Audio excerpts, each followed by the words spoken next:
అందరికీ వసంత పంచమి శుభాకాంక్షలు. మా మామయ్య గారు ఎప్పుడూ ఒక మాట చెప్తూ ఉంటారండి. సరస్వతి కటాక్షం లేనిదే మనకి లక్ష్మీ కటాక్షం దొరకదు అని. సో, ఎక్కడ సరస్వతి ఉంటుందో అక్కడ లక్ష్మి ఖచ్చితంగా నిలుస్తుంది అని ఎప్పుడూ అంటూ ఉండేవారనమాట. సో, అందుకని ఈరోజు వసంత పంచమి కదా! మయూక చేత పూజ చేయిద్దామని చెప్పి మొత్తం అన్నీ శుభ్రం చేసుకొని తెల్లని పువ్వులతో సరస్వతి దేవికి అభిషేకం చేసుకొని మంచిగా మనశ్శాంతిగా పూజ అయితే చేసుకున్నామనమాట. చాలా సంతోషం అనిపించిందండి. ఎక్కువగా అభిషేకాలంటే ఏం చేయలేదు. ఇంట్లో ఉన్న వస్తువులతోనే పసుపు, కుంకుమ, పాలు వేసి మయూక చేత అభిషేకం చేయించాననమాట. ఫస్ట్‌లో మయూక చేయడానికి అంతగా ఒప్పుకోలేదు గానీ, తర్వాత పాలు వేసే టైంకి తను గూడా చేయి కలిపి అభిషేకం చేసింది.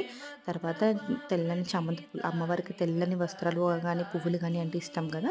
సో, అందుకని తెల్లని వాటితోనే పూజ చేసుకున్నాను. తర్వాత మంచిగా ధూపమేసుకొని, ఆవు పిడకలతో సాంబ్రాణి ధూపం వేసుకొని, హారతిచ్చి మా పూజ అయితే ముగించుకున్నామనమాట.